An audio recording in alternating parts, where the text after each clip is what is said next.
আসলে কষ্টের একটা কথা সবাইকে শেয়ার করব। সেটা হচ্ছে আমার একটা জীবনের স্টোরি, লাভ স্টোরি। ওকে। ঘটনাটা শুরু হয় ২০১৫ সালে। ২০১৫ সালে আগস্টের ১ তারিখে আমি স্কুলে গিয়েছিলাম। তো সেখানে বাহিরে সে অপেক্ষা করছিল। তো একটু পছন্দ করতো, আমি বুঝতে পারিনি। তো আমাকে সবসময়ই ফলো করতো। তো তারপর আমার সাথে অনেকবার কথা বলার চেষ্টা করছে, কিন্তু পারেনি।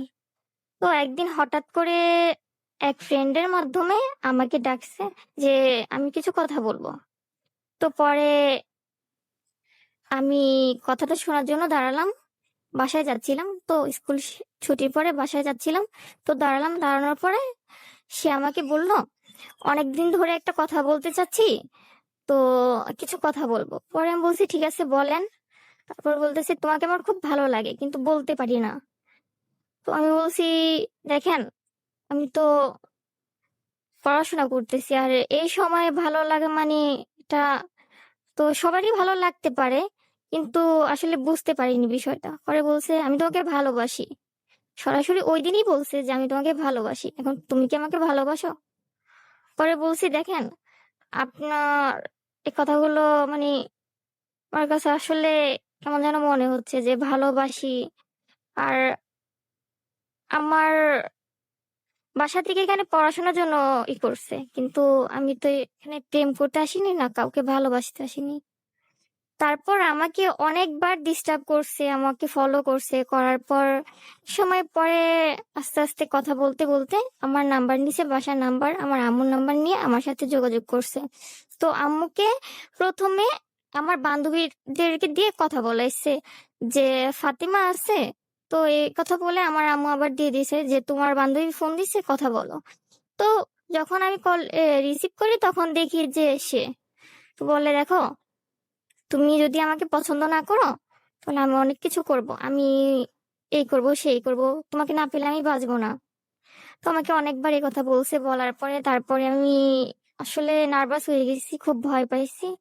সত্যি যদি আমার জন্য কিছু করে, তো আমি বলছি ঠিক আছে আমি সরাসরি কথা বলবো। তো এভাবে ফোন না দিলে ভালো হয়, আমার আম্মু মাইন্ড করবে।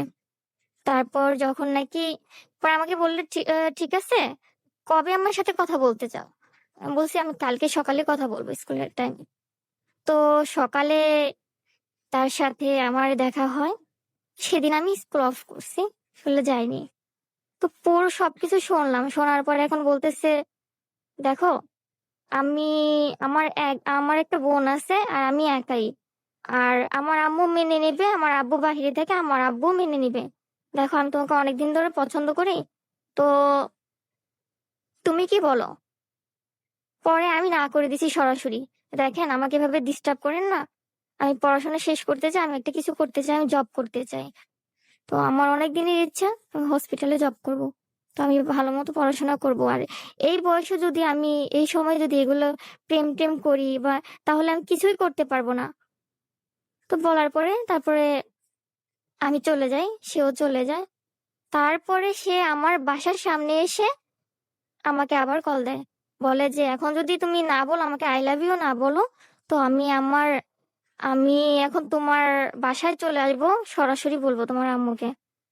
পরে বাধ্য হয়ে বলছি ঠিক আছে, ঠিক আছে, আমি তোমার সাথে প্রেম করব, আমিও তোমাকে পছন্দ করি।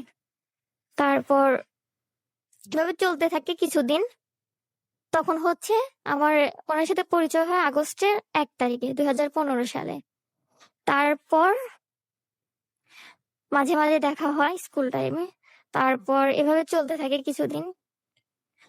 পরে যখন নাকি অক্টোবর অক্টোবর মাস চলে আসে, তখন সে বলে যে আমার সাথে দেখা করতে হবে, তুমি আসো।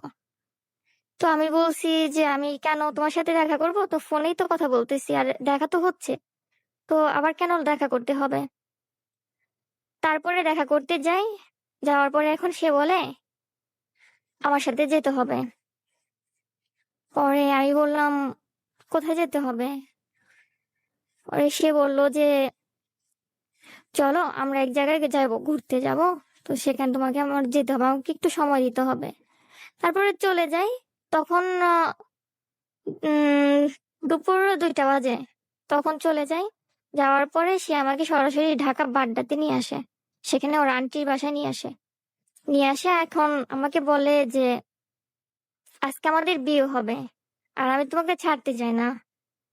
তখন আমি বলছি, "দেখো আমি বাসা থেকে বলে আসিনি, আমি হুট করে নিয়ে আসছো।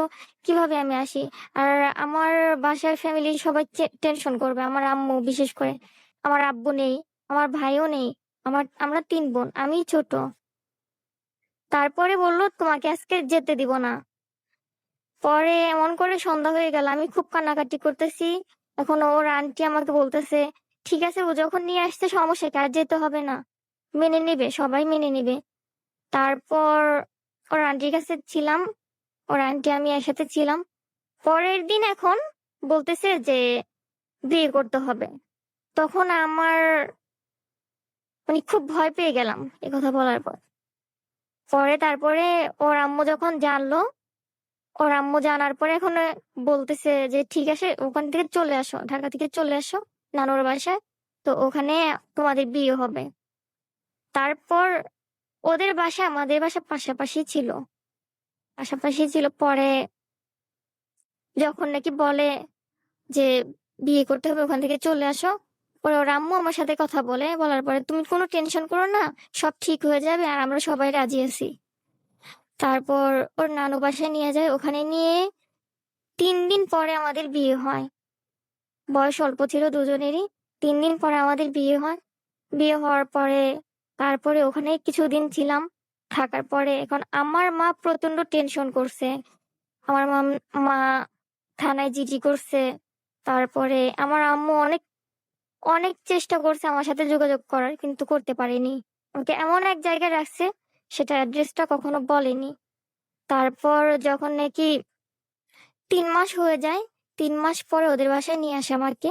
নিয়ে আসার পরে তারপরে আমাদের বাসার লোকজন ওদের বাসায় যায়। গিয়ে বলে, "দেখেন, যা হওয়ার হয়ে গেছে। এখন আমার মেয়েকে আমার দিয়ে দেন।" তো ওকে নিয়ে অনেক স্বপ্ন আছে আমাদের।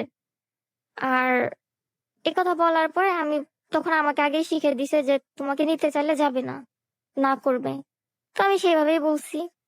বলার পরে এই যে বললেন যে আমি যাব না, এই কথাটা আসলে কি ওনারা শিখিয়ে দিয়েছে বলে বলেছেন, নাকি আপনি ওই 3 মাসের মধ্যে যেই ভদ্রলোকের কথা বলছিলেন তাকে আপনি ভালোবেসে ফেলেছেন, কোনটা? সত্যি কথা বলতে কি, আমি তাকে ভালোবেসে ফেলেছি। আচ্ছা, তখন আপনি কোন ক্লাসে পড়তেন? আমি তখন ক্লাস 9 এ পড়ি। আর যে যার কথা বলছেন সে কি করতো? সে পড়াশোনা অফ ছিল, কিছুই করতো না, বেকার ছিল।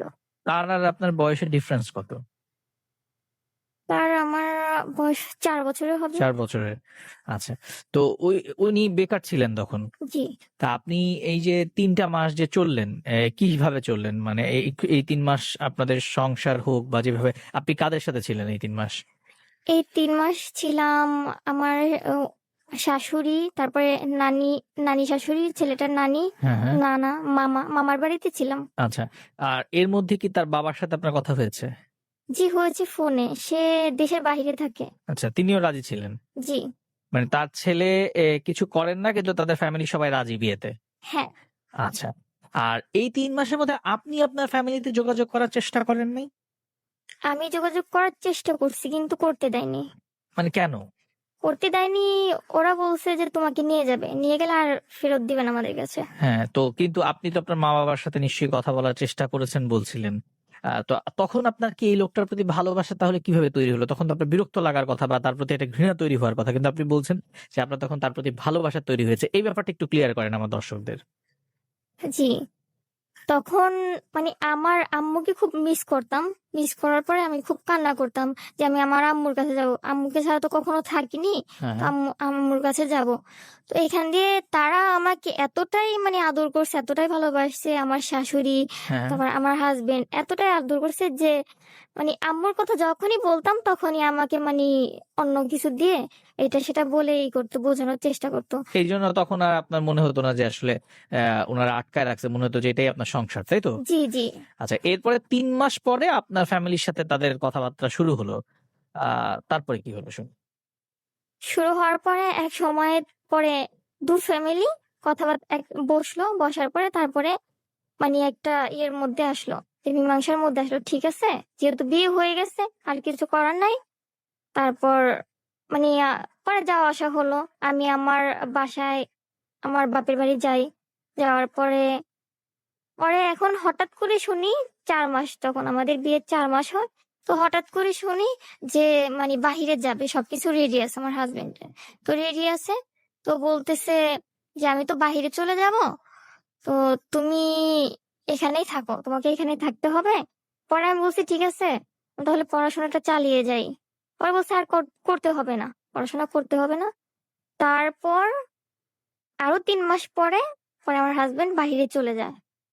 বাহিরে চলে যাওয়ার পরে আমার সাথে ফার্স্ট যোগাযোগ করে, ওর আম্মুর মোবাইল থেকে যোগাযোগ করার পরে। তো আরো কিছুদিন যাওয়ার পরে হঠাৎ করে আমার সাথে যোগাযোগ বন্ধ করে দেয়। বন্ধ করে দেয়। এখন ওর আম্মুকে বলি যে আমার সাথে কেন কথা বলে না, তো বলে যে হয়তো কাজে ব্যস্ত থাকে সেই জন্য। পরে আমি বলছি আপনাদের সাথে কথা হয়? বলে যে আমার কোনো পার্সোনাল মোবাইল ছিল না, আমাকে মোবাইল ইউজ করতে দিত না। আমি ওর আম্মুর মোবাইলটা ইউজ করতাম মাঝে মাঝে, আমার আম্মুর সাথে যখন কথা বলতাম। তো আমার শাশুড়ি বলে যে যাওয়ার সময় আমার ছেলে বলে গেছে যে তোমাকে বাপের বাড়ি যেতে দিতে হবে না, যেতে হবে না, তুমি এখানেই থাকবা। পরে আমার আম্মু যখন আমাকে নিতে আসতো তখন যেতে দিত না, আমি খুব কান্না করতাম। পরে আমি আস্তে আস্তে বুঝতে পারি যে আসলে বিয়েটা কি, এটাই কি একটা সংসারে, সংসারে থাকতে হলে কি তাদের ইচ্ছা মতো সবকিছু করতে হবে, আমার কোনো ইচ্ছা নাই, এরকম মনে হতো। পরে না পারতেছি আমার আম্মুর সাথে যোগাযোগ করতে, না পারতেছি আমার হাজবেন্ডের সাথে যোগাযোগ করতে। তখন আমার খুব খারাপ লাগছে। তখন আমার শাশুড়ি আমাকে বলে, দেখো আমার সাথেও তো যোগাযোগ হয় না, তো অনেক কাজে ব্যস্ত থাকে, তো তুমি কিছু মনে করো না। পরে আমি বলছি ঠিক আছে, আমি আমার আম্মুর কাছে যাব, আমার আম্মুর কাছে যেতে দেন। পরে বলছেন না, এখানে যাওয়া যাবে না, তোমার আম্মুর সাথে কথা বলতে চাইলে আম্মুকে ফোন দাও, এসে দেখে যাবে, কিন্তু ওখানে যাওয়া যাবে না, আমাকে নিষেধ করে গেছে। তারপর অনেকদিন হলো, অনেকদিন বলতে 1.5 মাসের মতো হবে। তারপর এখন তখন আমি বুঝতে পারতেছি আমি খুব মিস করতেছি, যে মানে আমার খুব কষ্ট লাগতেছে। আমি না পারতেছি আমার আম্মুর সাথে কথা বলতে, না পারতেছি আমার হাজবেন্ডের সাথে কথা বলতে। তো দেখি আমার শাশুড়ি কথা বলে তার ছেলের সাথে, যখন আমি সামনে যাই কথা অফ হয়ে যায়, তো কথা ঘুরে ফেলে। পরে আমি বলছি যে দেখেন আমাকে একটু কথা বলতে দেন। পরে বলে যে আমাদের সাথে তো বেশি একটা কথা বলেন। এরকম মানে এভাবে চলতে থাকে কিছুদিন। তারপর এখন আমি কি করব, মানে আমি ভাবতেছি। পরে আমি হঠাৎ করে না বলে আমি আমার আম্মুর কাছে চলে যাই, যে গিয়ে পরে সবকিছু বলি। বলার পরে তারপরে আমার ফ্যামিলি থেকে বলে ঠিক আছে, আমি আগেই বলছিলাম এই ছেলে ভালো হবে না, বেকার ছেলে, মানে বয়স অল্প। তো ও আসলে পরে বলে যে ঠিক আছে, তুমি তাহলে আমাদের বাসায় থাকো, যা হয় হবে, আমি সেটা বুঝাই দেবো আসলে। তারপর আমার শাশুড়ি যখন জানার পরে আমার আমাকে ওখান থেকে নিয়ে আসে, ওখানে যায়। মানে এমন ভাবে অভিনয় করে বলে যে আম্মু তোমাকে ছাড়া ভাল লাগে না, তুমি না বলে আসছো কেন, আমাকে বললেই হতো, আমি তোমাকে নিয়ে আসতাম। তারপরে আমাকে আবার নিয়ে আসে। নিয়ে আসার পরে একদিন আমি রান্না করতেছিলাম, তো হঠাৎ করে আমার শাশুড়ি বলতেছে, ফোনে কথা বলতেছে, তো আমার হাজবেন্ডের সাথে কথা বলতেছে, তো তখন বলতেছে ঠিক আছে, আহ, তুই ডিভোর্স দিবি কেন, ডিভোর্স ও দেবে, বাধ্য হবে ডিভোর্স দিতে, এগুলো বলতেছে। তো বলতেছে যে তুই কেন ডিভোর্স দিবি, দেখবি আমি এমন কাজ করব যে ডিভোর্স ওই দিবে, বাধ্য হবে। তারপরে বলতেছি কে ফোন দিছে, তারপরে বলতেছে যে অন্য কেউ। তারপরে এখন আমি বলতেছি ডিভোর্স মানে এটা কিসের, পরে বলতেছে কিছু না, এই কথা বলে কেটে দিল। কেটে দেওয়ার পরে তারপরে এখন আমাকে বলে যে আমার শাশুড়ি, শোনো বিয়ের সময় তো আমার তোমার ফ্যামিলি থেকে কিছু দেয়নি, তাহলে তোমার আম্মুকে বলো আমাদের বাসায় কিছু ফার্নিচার পাঠাতে। আর তোমাকে তো একবারে খালি হাতে দিচ্ছে, তো কিছু গহনা দিতে বলো, চেন হোক বা দুল হোক, যাই হোক কিছু দিতে বলো। পরে আমি বলছি দেখেন আমার আব্বু নেই, এটা তো জানেনই আপনারা, তো আমার ভাই নেই, আমার ফ্যামিলি থেকে কিভাবে দিবে? পরে বলছে, না, না দিলে তো হবে না, কারণ আমাদেরও তো একটা ইচ্ছা থাকতে পারে, আশা থাকতে পারে যে আমার একটা মাত্র ছেলে। পরে আমি বলতেছি, আপনার ছেলে তো আমাকে দেখেই বিয়ে করছে, আপনারা তো সব জানেন। আমি তো আমি তো সবই বলছি আপনাদেরকে। আর আমি তো ফার্স্ট বিয়েতে রাজি ছিলাম না, আর আমি তো জানতাম না যে আমাকে এভাবে নিয়ে আসবে। পরে যখন নাকি বলল ঠিক আছে, যদি এগুলা না দাও বা টাকা পয়সা করো, ঠিক আছে, তাহলে আমার ছেলেকে বাহিরে পাঠানোর সময় অনেক টাকা খরচ হয়েছে, তোমার বোন বা দুলাভাইকে বলো যে 1 লাখ টাকা দিতে, আমরা কিছু ঋণ আছি, তো 1 লাখ টাকা দিতে বলো। কথা বলার পরে তারপর আমি ভাবতেছি আর কান্না করতেছি যে আমি কিভাবে বলবো টাকার কথা, এই জিনিসের কথা কিভাবে বলবো। পরে আমাকে বললো যে তোমার বাসায় ফোন দাও, ফোন দিয়ে বলো। পরে আমি বলছি ঠিক আছে, আমি আমার আপুর সাথে কথা বলে দেখি। পরে আপুকে বললাম, আপু, যে এই ব্যাপার, আমাকে তো খালি হাতে দিছেন, তো এই বিয়ের সময় কিছু দেওয়া হয়নি, তো আমাকে কিছু ফার্নিচার অথবা আমাকে কিছু গহনা দিন, হয় দুল বা একটা চেন দেন। পরে বলতেছে আমার আপু তো খুব রাগ, একা একা বিয়ে করছে, এই সেই, তো আমরা কেন দিব? তোমার হাজবেন্ড বাহিরে থাকে, সে দিবে, তো শাশুড়ি দিবে, শ্বশুর দিবে, আমরা কেন দিব? পরে সেখান থেকে আমি মন খারাপ করে ফোনটা কেটে দিছি। কেটে দেওয়ার পরে এখন আমি বলছি ঠিক আছে, আমি আপনার ছেলের সাথে কথা বলতে চাই, আমাকে একটু কথা বলাই দেন। পরে দিছে। দেওয়ার পরে পরে বললাম যখন নাকি ভালো আছো, তো আমাকে বলে, ভালো কি করে থাকি, তুমি আগে ভালো থাকতে দিছো? আমার মা কথা শোনাচ্ছে তোমার জন্য, তো আমার বিয়ে করলাম, আমাদেরকে এখনো কিছু দেয়নি, খালি হাতে দিছে তোমার ফ্যামিলি। পরে আমি বলছি আমার ফ্যামিলি তো জানতো না, তুমি যে আমাকে বিয়ে করছো আমার ফ্যামিলি তো জানতো না, আমরা তো নিজের ইচ্ছা মতো বিয়ে করছি, তো এখন কেন আমার ফ্যামিলিকে টানতেছো? পরে বলতেছে, আমাকে যদি তোমার বাসায় থেকে কিছু না দেয়, তাহলে তোমার সাথে আমার যোগাযোগ হবে না। আমার আম্মুর সাথে এই নিয়ে অনেক কথা কাটাকাটি হয়, আমার আম্মু অনেক কথা শোনায়, তো তুমি কি চাও?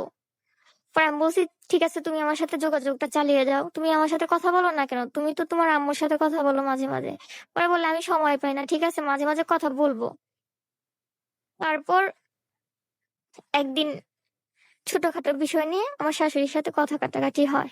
কথা কাটাকাটি হওয়ার পরে এক সময় সে আমার গায়ে হাত তুলে বলে যে তোর জন্য মুখ দেখাতে পারি না, কারণ এমন যা খুশি তাই ভাষায় গালাগালি করে বলে যে যে আমার ছেলেকে যদি আজকে অন্য একটা মেয়েকে দিয়ে বিয়ে করতাম, তাহলে অনেক কিছু দিতে পারতো, অনেক টাকা পয়সা বা যাই হোক জিনিসপত্র, কিন্তু তুই কি দিছ?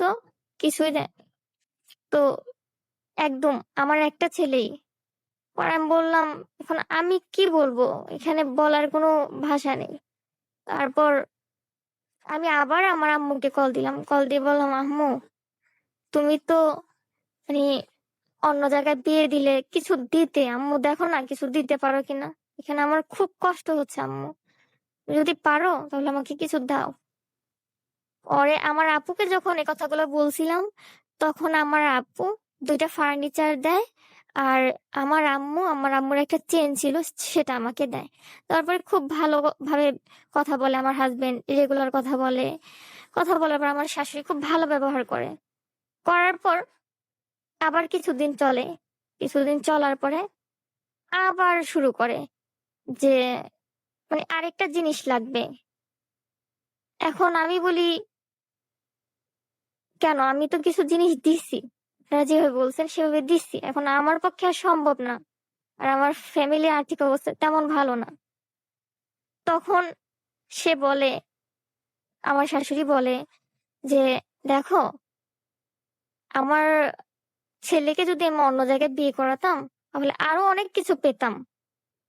দেখো, তুমি যদি সংসার করতে চাও, থাকতে চাও, তাহলে আমাকে আরো কিছু জিনিস দিতে হবে। পরে আবার বলি ঠিক আছে, আমি আপনার ছেলের সাথে কথা বলবো। তো ছেলেকে দিল কথা বলার জন্য। পরে বললাম, দেখো এই কথা বলে আর আমার ফ্যামিলি থেকে তো দিচ্ছে, অনেক কষ্ট করে দিচ্ছে। পরে বললে, ঠিকই তো বলছে, ঠিকই তো বলছে, কারণ আমি তো অনেক কিছু পেতাম, আমি অন্য জায়গায় অন্য মেয়েকে বিয়ে করে অনেক কিছু পেতাম। তারপর মানে আমি কি বলবো আমার আম্মুকে বা আমার আপুকে, দুলাভাইকে কি বলবো, আমার কোনো ভাষা নেই। এভাবে চলতে থাকে কিছুদিন, চলার পরে তারপরে আমার মানে খুব টর্চার করে আমার শাশুড়ি, গায়ে হাত তুলে অনেক কিছু বলে, আমি সহ্য করতে থাকি। করার পরে এক সময় পরে আমার শাশুড়ি বলে যে, পরে আমি একদিন বলি যে, ঠিক আছে আমার আর ভালো লাগে না, আমি আসলে আমি আর কষ্ট সহ্য করতে পারতেছি না। পরে আমার শাশুড়ি বলে, তো সহ্য করতে পারতেছো না, চলে যাও। তুমি চলে যাও না কেন? পরে আমি বলতেছি, কোথায় যাব? আমি চলে যাব কেন? আমার অপরাধটা কি, কেন আমি চলে যাব? পরে বলতেছে, হ্যাঁ যাবে, যখন নাকি আমার ছেলে আরেকটা বিয়ে করবে তখন যাবে। কথা বলার পরে পরে আমি বলতেছি, কেন বিয়ে করবে? সে তো আমাকে বিয়ে করছে। পরে এখন আমাকে বলতেছে, ঠিক আছে আমার ছেলেকে কি আমি অন্য জায়গায় বিয়ে করাবো? আমরা সেইভাবে কথাবার্তা বলতেছি। পরে এখন আমি আমার আম্মুকে বলতে গেছি, আমার পার্সোনাল মোবাইল ছিল না, তো আমার শাশুড়ি মোবাইল দিয়ে ফোন দিছি। ফোন দেওয়ার পরে শুধু হ্যালো বলছি আমার আম্মুকে, হ্যালো বলছে, রিসিভ করার পরে তো ফোনটা নিয়ে গেছে। নিয়ে গিয়ে বলতেছে, নেক্সটে যদি আর কথা বলতে চাও, তোমার এমন অবস্থা করবো তুমি বুঝতেও পারবে না, আর তোমাকে কোথায় লুকায় রাখবো সেটা খুঁজে পাবে না তোমার ফ্যামিলির কেউ। তো এইভাবে আবার চলতে থাকে কিছুদিন। তারপরে আর আমি এখন আমার হাজবেন্ডের সাথেও কথা বলতে পারতেছি না, আমার ফ্যামিলির সাথেও কথা বলতে পারতেছি না। খুব কষ্ট লাগতেছে আমার। আসলে আমি তখন ভাবতেছি, কি করলাম জীবনে, কত বড় একটা ভুল করলাম আমি। আসলে মানে অনেক কষ্ট লাগতেছে। তখন আমার শাশুড়ি আবার আমাকে বলে যে, দেখো তোমাকে ভালোবাসবে আমার ছেলে, আগের মতো কথা বলবে, কিন্তু তুমি আরো কিছু জিনিস আনো, আর টাকা আনো, বেশি না, 1 লাখ টাকা আনো। দেখো যদি পারো, ম্যানেজ করতে পারো, তাহলে আমরা কিছু ঋণ আছি। সুন্দর করে বলে যে, আমরা কিছু যাওয়ার সময়, পাঠানোর সময় কিছু ঋণ আছি, সেটা শোধ করতে হবে। আর তোমার টাকাটা না, এই টাকাটা আস্তে আস্তে আমরা দিয়ে দিব পরে। তো বলার পরে পরে আমার আম্মুকে বলি, আমার আম্মুর একটা জমি ছিল, বলতেছি, আম্মু বুঝতে পারছে যে আমি খুব কষ্টে আছি, কান্না করে বলছে, আম্মু দেখো আমি তোমার কাছে আর কিচ্ছু চাই না, তুমি আমাকে 1 লাখ টাকা দিবে, কিচ্ছু চাই না, শুধু আমাকে 1 লাখ টাকা দাও। পরে সে জমিটা আমার আপুদেরকে না বলে সে বিক্রি করছে, বিক্রি করে আমরা যে 3 বোন ছিলাম 3 জনকে সমান করে দিয়ে দিছে। আমাকে 1 লাখ টাকা দিছে, আমি 1 লাখ টাকাই নিছি, নিয়ে আমার শাশুড়ির কাছে দিছি। খুব আমাকে আদর যত্ন করছে, আমার হাজবেন্ড খুব কথা বলছে আমার সাথে, ভালো মতো কথা বলছে। বলার পরে একদিন আমার হাজবেন্ড বলে যে, তোমাকে নিয়ে সংসার করা আমার সম্ভব না, আমার পক্ষে সম্ভব না। পরে আমি বলছি, কেন সম্ভব না? পরে বলতেছে, দেখো আমাদের বিয়ের কাবিন নামা ছিল 1 লক্ষ টাকা, সে 1 লক্ষ টাকাটা আমি তোমাকে দিয়ে দিব, তুমি ডিভোর্সে সাইন করে দাও, আমি তোমাকে 1 লাখ টাকাটা দিয়ে দিব, তুমি তোমার লাইফটা আবার নতুন করে সাজাও, অন্য কাউকে নিয়ে সংসার করো, আমার পক্ষে সম্ভব না, আমি এখানে বিয়ে করে ফেলছি। পরে আমি বলছি, আমি বিশ্বাস করি না তুমি বিয়ে করছো, আর এটা তো টাকাটা তো আমি দিছি, আমার টাকা কেন আমাকে ফেরত দিও? পরে বলতেছে, দেখো যদি আমি তোমাকে ছাড়ি, তাহলে তোমার কাবিন নামার টাকাটা আমাকে দিতে হবে, তো আমি তোমাকে এই টাকাটাই দিয়ে দিলাম, তুমি আমাকে ডিভোর্স দাও। পরে আমি বলছি, আমি কোনোদিনও দিব না, আমি তোমাকে কোনোদিনও ডিভোর্স দিব না।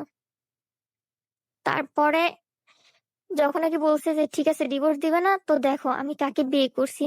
পরে আমার শাশুড়ি মোবাইলে ওদের বিয়ের ছবি আমার শাশুড়ি মোবাইলে পাঠানোর পরে দেখি, দেখে আমার খুব কষ্ট লাগে, না পারতেছি কাউকে শেয়ার করতে, না কিছু বলতে। পরে আমার শাশুড়িকে বললাম, দেখেন আপনার ছেলে কি করছে, আরেকটা বিয়ে করছে। পরে বলে, আমি সব জানি, বিয়ে করছে, সে অনেক টাকা পয়সা ইনকাম করে, একসাথে জব করে, দুজনে একসাথে আছে, ভালো আছে। এই যে ঘটনাগুলো ঘটছে, এইটা আসলে আপনার বিয়ের কতদিনের মধ্যে? এটা হচ্ছে ঘটনাগুলো বিয়ের 3 মাস পর থেকে। আপনার হাজবেন্ড বাড়ি বিয়ে 3 মাস পর বিদেশ চলে গেল। জি। আর এই যে সে আরেকটা বিয়ে করেছে বলছে, এটা তার কতদিন পরে বিদেশ যাওয়ার? এইটা মানে যখন 6 মাস চলে তখন। বিয়ের পরে 6 মাস। জি। আসবো আপনার কাছে, তার আগে একটু বন্ধুদের কাছে আসতে চাই। বন্ধুগণ, আমরা আসলে প্রেম ভালোবাসা এই বিষয়গুলোর বিপক্ষে নই। প্রেম পৃথিবীতে আছে বলেই সুন্দর পৃথিবী। ভালোবাসা যদি নাই থাকতো পৃথিবীতে, তাহলে আপনার আমার জন্মই হতো না, এই পৃথিবীটাই হয়তো দেখাই হতো না। তার মানে প্রেম ভালোবাসাহীন পৃথিবী হতে পারে না।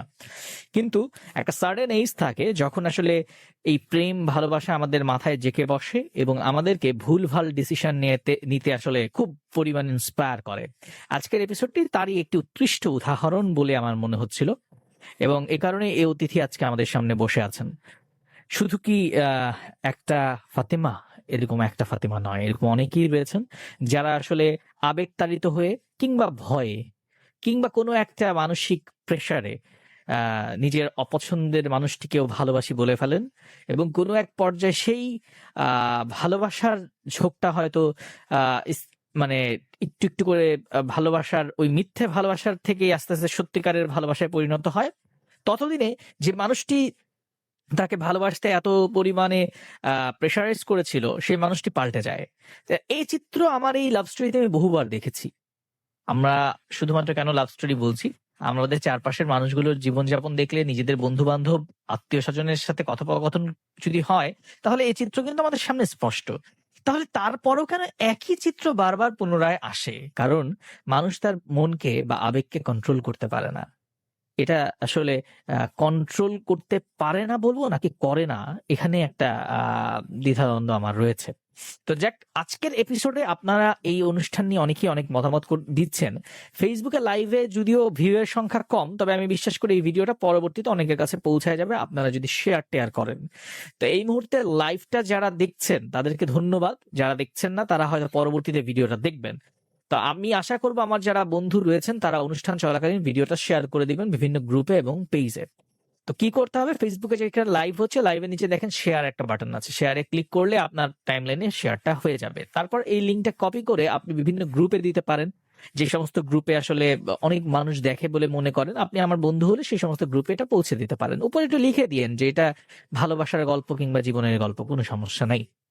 আর নেক্সট উইকে যদি ফাতেমার মতো সাহস করে আপনি স্টুডিওতে আসতে চান আর কি, তাহলে সরাসরি চলে আসলে তো হবে না, রেজিস্ট্রেশন করতে হবে। রেজিস্ট্রেশন করলে আমরাই যোগাযোগ করবো আপনার সাথে। রেজিস্ট্রেশন করার বিষয়ে আমার বিগত এপিসোড গুলোর অভিজ্ঞতা খুব ভয়ঙ্কর খারাপ।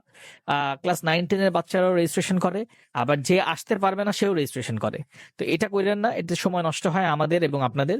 শুধুমাত্র যারা স্বেচ্ছায় যে হ্যাঁ আমি রেডিওতে যাব, আমার সাথে এই ঘটনাটা ঘটেছে, আমি এটা শেয়ার করতে চাই, যেন আমার মতো আর কেউ এই রকম প্রবলেমে না পড়ে, তো সেই মানুষটিকে বলবো যে আপনি রেজিস্ট্রেশন করেন।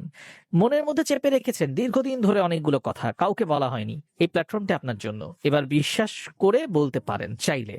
সো যদি মনে করেন আপনার নাম পরিচয় গোপন রাখবেন, তাতে কোনো সমস্যা নাই, ভিন্ন নামে এসে আপনি লাইভে গল্প বলবেন, কিন্তু জীবনের গল্পটা আপনাকেই বলতে হবে, আপনার গল্প আমি এসে বলবো না।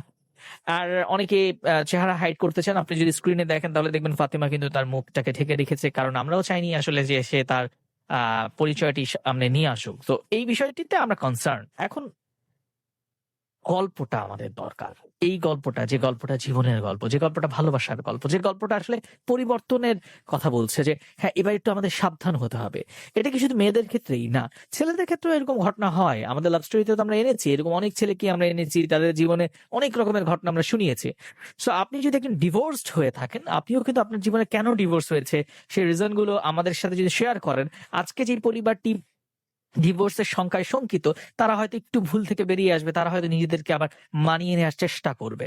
সো এই এপিসোডগুলো শুধুমাত্র বিনোদনের খাতিরেই নয়, পাশাপাশি আমরা চাইলে এখান থেকে কিন্তু কিছু বিষয় নিতে পারি। যে আচ্ছা, একটা ছেলে হয়তো আপনাকে গত 6 মাস ধরে খুব ডিস্টার্ব করছে, সে আপনাকে ভালোবাসে, কিছু হলে সুইসাইড করার মানে মেসেজ পাঠাচ্ছে, কিছু হলে হাত কেটে ফেলছে, ঘুমের ওষুধ খেয়ে ফেলছে, আর আপনি তাকে ভালোবাসেন না, কিন্তু একটা পর্যায়ে গিয়ে মনে হচ্ছে না বলেই দিই ভালোবাসি, কারণ আমি তো খুব ভয় পাচ্ছি, বা আমার জন্য যদি একটা মানুষের ক্ষতি হয়ে যায়, এভাবে চিন্তা করছেন। কিন্তু দুনিয়া কি এভাবেই চলে? চলে না তো। আপনি আজকে যার জন্য আবেগতাড়িত হয়ে ডিসিশন নিচ্ছেন 6 মাস পরে 1 বছর পরে এই মানুষটা যে পাল্টে যাবে না সেটা কে বলতে পারে। তাই আগে মনকে চিনুন। মনে মনে যদি মিলন না হয় তাহলে আসলে আমার মনে হয় এই আবেগকে প্রশ্রয় দেওয়া ঠিক হবে না। তাই আগে জানুন যাকে ভালোবাসতে চাইছেন সে মানুষটাকে। এই জানতে সময়টা বোধহয় আমরা খুব কম নেই আজকাল। ফেসবুক, ইনস্টা এগুলো তো আছেই, মোবাইল ফোন খুব দ্রুত আমাদেরকে আসলে একজন আরেকজনের কাছে নিয়ে যাচ্ছে, যার কারণে ওই জানার যে সময়টুকু সেই সময়টুকু আমরা দিই না। আমরা খুব দ্রুত সম্পর্কে জড়িয়ে যাচ্ছি, সেটা সব বয়সী মানুষের মধ্যেই রয়েছে। তবে স্কুল পড়ুয়া বন্ধুদের মধ্যে এই সমস্যাটা একটু প্রকট। যাই হোক, আমি বলবো যে নেক্সট উইকে যারা আসতে চান রেজিস্ট্রেশন করুন, মোবাইলটা হাতে নিন, মেসেজ অপশনে গিয়ে টাইপ করুন RLS, স্পেস দিয়ে লিখুন আপনার নাম, স্পেস আপনার লোকেশন, স্পেস দিয়ে আপনার প্রফেশন, তারপর এসএমএসটা পাঠিয়ে দিন 26969 এই নাম্বারটিতে। ফেসবুকে চোখ রাখতে চাই www.facebook.com/jago.fm এর পেজে দেখছি এখানটাতে আমাদের সাথে যুক্ত রয়েছেন স্বাক্ষর, রয়েছেন আমাদের সাথে তরুণ, রয়েছেন আমাদের সাথে মাইশা, রয়েছেন রায়হান এবং সালেহিন, রয়েছেন ফাতেমা, রয়েছেন আমাদের সাথে জুবায়ের, তালহা, আমাদের সাথে রয়েছেন টুটুল এবং মিনহাজ। এরা প্রত্যেকে লাইভটি শেয়ারও করেছেন। Thank you so much. অনেক বন্ধুরাই শেয়ার করছেন। সবার নাম পড়তে গেলে তো গল্প শোনা হবে না, তাই আমি গল্পে ফিরতে চাই। অনুষ্ঠানটি একযোগে আমার ফেসবুক পেজ আছে একটি, যেটি হয়তো আপনি জানেন কিংবা জানেন না, www.facebook.com/rjudoy, এক্স্যাক্টলি RJ উদয় দিয়ে সার্চ করলে অনেকগুলো পেজ বা গ্রুপ পাওয়া যায়, কিন্তু শুধুমাত্র ব্লু টিক মার্ক দেয়া যে পেজটি আছে এটি হচ্ছে অথেন্টিক, এটি আমার অফিসিয়াল পেজ। এই পেজে লাইক অ্যান্ড ফলো দুটো বাটনে ক্লিক করে রাখবেন, তাতে করে সুবিধা হচ্ছে আমার যে কোনো অনুষ্ঠানের নোটিফিকেশন আপনার কাছে যাবে, যদি আপনার আমার অনুষ্ঠান ভালো লাগে, এই আর কি। তো চলুন আবারও ঘটনায় ফিরবো। ফাতেমা, তারপরে মানে যেটা হচ্ছিল যে যে মানুষটা খুব করে আপনাকে ভালোবাসছিল সেই মানুষটা এবার আপনাকে ডিভোর্স দিতে চাইছে, এবং ইতিমধ্যে সে সেখানে একটি বিয়ে করেছে বলেও আপনার কাছে এসে প্রকাশ করেছে। তারপরে কি হলো শুনি। তারপরে যখন নাকি এ কথা বলতেছে, আবার কিছু ছবি পাঠায় আমার শাশুড়ি মোবাইলে, আবার কিছু ছবি পাঠায়। তো এক সময় এই ছবিগুলো দেখতে দেখতে, তো তখন আমি আমার আম্মুকে বলতে পারতেছি না। তো আম্মুকে বলতে পারতেছি না, আম্মু কষ্ট পাবে, বা আমার জন্য যদি আম্মুর কোনো ক্ষতি হয়ে যায়, সেজন্য আমি আমার ওই বাসায়ও যেতে পারতেছি না। তো আমি এখানেই আছি, শাশুড়ির কাছেই আছি। তো আবার কিছু ছবি পাঠানোর পরে আমি এক সময় ডিসিশন নিই যে আমি সুসাইড করব। এর জন্য আমি পরে আত্মহত্যার চেষ্টা করি। ছো- চেষ্টা করার পরে তারপরে যখন নাকি আমার শাশুড়ি বুঝতে পারে, হসপিটালে নিয়ে যায়, এখানে ট্রিটমেন্ট করার পরে পরে ঠিক করে। ঠিক করার পরে এখন বলে, দেখো, মরতে হয় আমাদের এখানে, মরবে কেন? তোমার বাপের বাড়ি গিয়ে মরো, অন্য কোনো জায়গায় আছে মরো। তো আমি বলতেছি, দেখেন, আপনিও তো একজন মেয়ে, আপনিও তো একজন মা, আপনারও তো একটা মেয়ে আছে, আমার কষ্টটা কেন আপনি বুঝতে পারতেছেন না? আপনি কিন্তু চাইলে আপনার ছেলেকে ভালো করতে পারেন। সে হয়তো ভুল সিদ্ধান্ত নিছে, তো আপনি এখনো সময় আছে, দেখেন, আপনি আপনার ছেলেকে বোঝান। পরে একথা বলার পরে সে আমার কোনো কথাই শোনে না। পরে এখন আমাকে বলতেছে যে তুমি তোমার বাসায় চলে যাও, তোমাকে নিয়ে নিয়ে এখন আমাদের ভয়, কখন তুমি কি করবা, তোমাকে নিয়ে এখন ভয়। পরে কথা বলার পরে আমি বলতেছি, আমার বাসায় তো আমি যেতে পারবো না, আমার বাসায় আমি কেন যাব? আমি আপনার ছেলেকে ভালোবেসে বিয়ে করছি, আমি আপনার ছেলেকে ফার্স্ট প্রথম পছন্দ করতাম না। তো আপনার ছেলে আমাকে বিভিন্ন হুমকি দিছে যে এই করবে সেই করবে, আমার জন্য মারা যাবে, তো সেই জন্য আমরা বিয়ে করছি। তো আপনি তো জানেন সবকিছু, আপনিও তো ছিলেন বিয়ের সময়। পরে সে বলে যে না, ভাবছিলাম যে হয়তো তোমাকে বিয়ে করার পরে আমাদের ফ্যামিলির অবস্থাটা একটু চেঞ্জ হবে, যেহেতু তোমার ভাই নেই, তোমরা বোন, তো তোমাদের যা আছে আমাদের ওই দিয়ে একটু হেল্প হবে, উপকার হবে। তো সেটা তো আর হলো না। তো যাই হোক, তুমি আমার ছেলেকে ডিভোর্স দাও, দিয়ে চলে যাও, তোমার লাইফটা নতুন করে আবার সাজাও। এই কথা বলার পরে আমি খুব কান্না করছি। করার পরে পরে সে বাসায় নিয়ে আসে, আর আমাকে একটা কথা বলে যে যদি কেউ কিছু বলে, কোনো কথা বলবে না, বাইরে কোনো কথা শেয়ার করবে না। তো অনেক চেষ্টা করে আমাকে ওই বাড়ি থেকে বের করে দেওয়ার, কিন্তু আমি অনেক কষ্ট করে সে বাড়িতে টিকে থাকি। দিনের পর দিন আমার সাথে টর্চার করে, আমার বিভিন্ন অনেক অনেক কষ্ট দেয়, অনেক কষ্ট দিয়ে কথা বলে, তারপর আমি সহ্য করতে থাকি। এক সময়ে যখন নাকি আমার শাশুড়ি দেখে যে আমি ওই বাড়ি ছেড়ে যাচ্ছি না বা যাই না, তো আমি যাবো না, এটা বুঝতে পারছে। তখন একটা ডিভোর্স পেপার আমার হাতে এনে দেয়, দেখো আমার ছেলে তোমাকে ডিভোর্স দিছে। এখন কি মনে করে এ বাড়িতে থাকবে? কথা বলার পরে তো আমি আবার খুব কান্নায় ভেঙে পড়ি, অনেক কষ্ট পাই। তখন আমি বলি যে আমি এই বিষয়টা সবাইকে জানাবো। তখন আবার আমার গায়ে হাত তুলে আমার শাশুড়ি। তো আরো কিছু লোকজন থাকে, তাদেরকে নিয়ে আমার এমন অবস্থা করে যে মেরে ফেলার মতো। করার পরে তারপরে আবার হসপিটালে নিয়ে ভর্তি করে। এই বিষয়গুলা আমার ফ্যামিলি জানে। জানার পরে তারপরে তাদের সাথে কথাবার্তা হয়। হওয়ার পরে এখন আমার আম্মু বলে যে না, আমার মেয়ে আর ওই বাড়িতে যাবে না, কারণ গেলে আমার মেয়েকে মেরে ফেলবে। এ কথা বলার পরে আমার আম্মু আমাকে নিয়ে আসে। নিয়ে আসার পরে আমি আমাদের বাসায় থাকি। থাকার পরে তারপর এখন আমার আম্মু আমাকে অনেক বোঝায় যে যা হওয়ার হয়ে গেছে, তুমি যদি এখন ওই বাড়িতে থাকো, তুমি ওই বাড়িতে যাও, তোমাকে মেরে ফেলবে। যেহেতু তোমার গায়ে হাত তুলে, যেহেতু বিয়ে করছে তোমার হাজবেন্ড, তা তো তোমাকে আর আগের মতো দেখবে না। তো বাসায় থাকার পরে আমার আপুরাও আমাকে অনেক কিছু বলে। তো আমি কি করব, না পারতেছি আমার শ্বশুর বাড়ি যেতে, না পারতেছি বাপের বাড়ি ভালো মতো থাকতে। তারপর কিছুদিন থাকার পরে পরে আমার আম্মু আমার কষ্টটা বুঝতে পারতো। আমি চুপচাপ থাকতাম, কারোর সাথে কথা বলতাম না। আমার আম্মু আমার কষ্টটা বুঝতে পারতো। পরে আমার আরেকটা আপু ছিল, তো সেই আপু বলতেছে আমার আম্মুকে, এইভাবে থাকলে তো মানসিক রোগী হয়ে যাবে বা এক সময় সে নিজেই মারা যাবে। বলে এক কাজ করেন, ওর পড়াশোনাটা আবার চালু করে দেন, তারপর ও সবকিছু আস্তে আস্তে ঠিক হয়ে যাবে। পরে আমি সেই আমার আপুর বাসায় চলে যাই। চলে যাওয়ার পরে পড়াশোনাটা আবার চালু করি। করার পরে সেখানে পড়াশোনা চালিয়ে যাই। যাওয়ার পরে তারপরে আমি একটা প্রাইভেট হসপিটালে জব করি বর্তমানে, সেখানেই আছি। রাইট। সো এই হচ্ছে আপনার জীবনের ভালোবাসার গল্পটি, তাই তো? জি। তো এই যে আপনি আপনার লাইফে, আপনার জীবনে আপনি একটা মানুষকে ভালোবাসলেন এবং আজকে আপনার সিচুয়েশনটা হচ্ছে এইরকম, ডিভোর্সও হয়ে গেল, বিয়েও করলেন। সব মিলিয়ে সংসার জীবন কত দিনের? সংসার জীবনটা আসলে ধরতে গেলে 1 বছরই। 1 বছরের। ডিভোর্স হয়ে গেছে এখন আপনার। আমার হাজবেন্ড আমাকে ডিভোর্স দিছে, আমি দেইনি। তার সাথে আপনার যোগাযোগ হয়? যোগাযোগ হয় বলতে সে দেশে আসে, দেশে আসার পরে আমার সাথে দেখা হয়, কিন্তু সে আমার সাথে কোনো কথা বলে না। আচ্ছা। সে আপনার সাথে কথা বলে না। তো আপনি তার ফ্যামিলির সাথে আর যোগাযোগ করেছিলেন? জি। তারা কি বলছে? তারা বলে যেখানে ডিভোর্স দিছে সেখানে তো আর তোমার এই বাড়িতে কোনো অধিকার নেই থাকার। আচ্ছা। চেষ্টা করছিলাম। আপনার জীবন থেকে আপনি কি শিখলেন? আমার জীবন থেকে আসলে আমি শিখলাম যে আবেগে আবেগে যে মানুষ ভুলভাল সিদ্ধান্ত নেয়। যেমন আমি আবেগে এতটাই আবেগ প্রবণ ছিলাম যে আমি আমার আম্মু যে আমাকে এত বছর মানে আদর যত্ন দিয়ে বড় করলো, আমি এই ছেলেটার জন্য আমার আম্মুকেও ভুলে গেছি। আচ্ছা। আর যারা নাকি আমাকে চেনে না জানে না, আমি তাদেরকে আপন ভাবছি।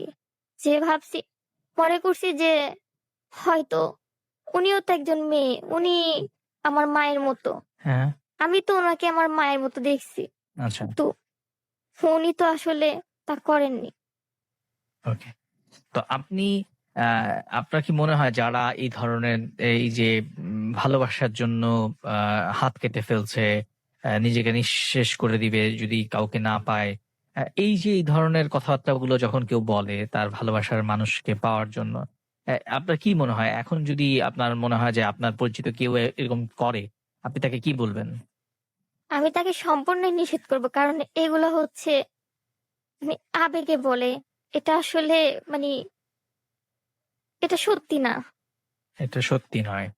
আচ্ছা। আর আমার শেষ যে প্রশ্নটা সেটা হচ্ছে আপনার কাছে যে এখনো তো জীবনের আপনার অনেকটা অংশ পড়ে আছে আপনার লাইফে। তো আপনার কি মনে হয় যে আপনি জীবনে আর কখনো এই ধরনের ভুল করবেন, বা এই ভুলের যে পথে আপনি গিয়েছেন সেখান থেকে আসলে আপনি যে ফিরে এসেছেন, একই ভুল আপনি আবার কেউ করুক বা আপনি করবেন বলে আপনার মনে হয়? না, না, আমি একই ভুল আমি তো করবই না।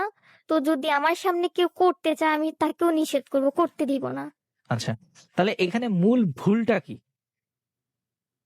এখানে মূল ভুলটা হচ্ছে যে আমি না বুঝে না জেনে একটা ভুল সিদ্ধান্ত আমি নিয়েছিলাম। মানে এই বিয়ে করা, সিদ্ধান্তটা কোনটা, বিয়ে করাটা? বিয়ে। তো বিয়েটা তো আপনি আপনার গল্পের মধ্যে যেভাবে বললেন তাতে তো আপনি বিয়ে করেন নাই, মানে আপনাকে অনেকটা জোর করে বিয়ে করানো হয়েছে। জি। মানে সেখানে কি আসলে আপনার মনে হয় যে সেখানে আপনারও আসলে ইচ্ছে ছিল? আমার ইচ্ছে ছিল না, তো আমি যে আমাকে যে নিয়ে গেছে, তো আমি ছেলেটার সাথে চলে গেছি। আমি যদি এখন ফিরে আসি, আমার বাসায় জানাজানি হয়ে গেছে, আর হ্যাঁ। আশেপাশেও জানাজানি হয়ে গেছে যে আমি নাকি ছেলেটার সাথে চলে গেছি, আচ্ছা, পালিয়ে গেছি। আচ্ছা, ওকে, ঠিক আছে। আজকে যারা আমাদেরকে টিউন করে আছেন, শুনছেন, ছোট্ট একটা গল্প, ছোট্ট একটা ঘটনা আজকের এপিসোডে আমরা নিয়ে এসেছি।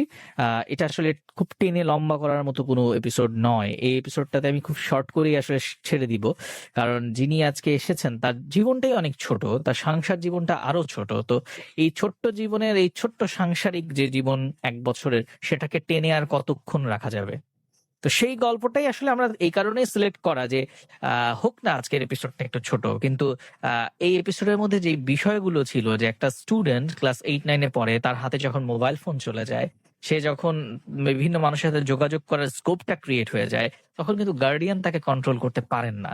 তা আমরা কি করি অনেক সময়, এই মোবাইল ফোন না পাওয়ার জন্য আমাদের গার্ডিয়ানদের, এরকমও আমার আমার খুব পরিচিতদের মধ্যেও এরকম ঘটনা ঘটেছে যে বাবা মা মোবাইলটা দিচ্ছে না, এই কারণে ছেলে সুইসাইড করেছে।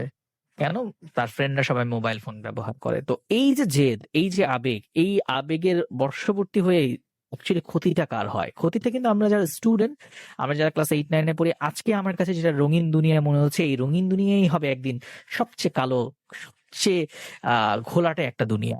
সো সেই দুনিয়ায় যদি প্রবেশ করতে না চাও, তাহলে তুমি সময়ের কাজ সময়ে করো, অসময়ে নয়।